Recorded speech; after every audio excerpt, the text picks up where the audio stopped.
सान्द्रानन्दावबोधात्मकम् अनुपमितं कालदेशावधिभ्यां निर्मुक्तं नित्यमुक्तं निगमशतसहस्रेण निर्भास्यमानम् अस्पष्टं दृष्टमात्रे पुनरुरुपुरुषार्थात्मकं ब्रह्मतत्त्वं तत्तावद्भाति साक्षात् गुरुपवनपुरे छन्दभाग्यं जनानाम् एवं दुर्लभ्यवस्तून्यपि सुलभतया हस्तलब्धे यदन्यते तन्वा वाचा धिया वा भजति बत जनः क्षुत्रदैव स्फुटेयम् एते तावद्वयन्तु स्थिरतरमनसा विश्वपीडापहत्यै निःशेषात्मानमेनं गुरुपवनपुराधीशमेवाश्रयामः सत्त्वं यत्तत्पराभ्याम् अपरिकलनतो निर्मलं तेन तावद् भूतैर्भूतेन्द्रियैस्ते वपुरुति बहुशः श्रूयते व्यासवाक्यं तत्त्वच्छत्वादि यदच्छादित परसुखचिद्गर्भनिर्भासरूपं तस्मिन् धन्यारमन्ते श्रुतिमतिमधुरे सुग्रहे विग्रहे ते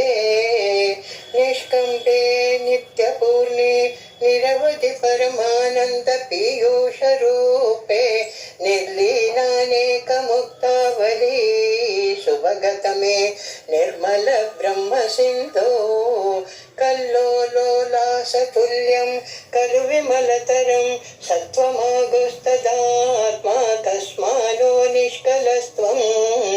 सकल इति वचः पत्कलास्वेव भूमन्ये निर्व्यापारोऽपि निष्कारणमजभजसे यत्क्रियामीक्षणाख्यां तेनैवोदयति लीला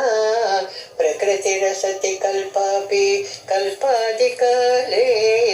तस्या संशुद्धमंशं कमदितमतिरोधायकं सत्त्वरूपं सत्त्वं धृत्वा ददासि स्वमहिम विभवाकुण्ठवैकुण्ठरूपं तत्ते प्रत्यग्रधाराधर ललितकलायावली केलिकारं लावण्यसैकसारं सुकृतिजनदृशां पूर्णपुण्यावतारं लक्ष्मी निःशङ्कलीला निलयनममृतस्यन्दसन्दोगमन्दः सञ्चिन्तकानां वपुरनुकलये मारुतागारनाथ कष्टाते सृष्टिचेष्टा बहुतर भवखेदावह जीवभाजाम् इत्येवं पूर्वमालोचितमचितमया नैव मध्याभिजाने नो चेज्जीवा कथं वा मधुरतरमिदं त्वद्वभुश्चिद्रसाग्रं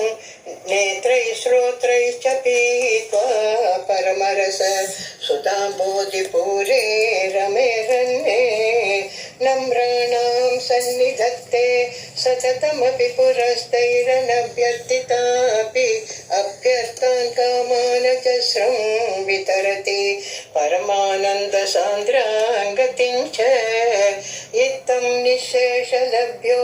निरवधिकफलक पारिजातो हरे त्वं क्षुद्रं तं चक्रवाटी द्रुममभिलषति व्यर्थमर्तिव्रजोऽयं कारुण्यात् काममन्यं ददति खलु परे स्वात्मतस्त्वं विशेषात् ऐश्वर्याधीशते जगति परजने स्वात्मनोऽपीश्वरस्त्वं त्वय्युच्चैरारमन्ति प्रतिपदमधुरे चेतना स्फीतभाग्याः त्वं चात्मा रामयेवे चतुर्गुणगणाधारशौरे नमस्ते ऐश्वर्यं शङ्कराधीश्वर विनियमनं विश्वतेजोहराणां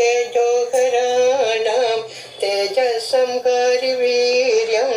विमलमपि यशो निःस्पृहैचोपगीतम् अङ्गासङ्गा सदा श्रीरखिल विरसि न क्वापि ते सङ्घवात तद्वातागारवासिने मुरकर भगवच्छब्दमुख्याश्रयोऽसि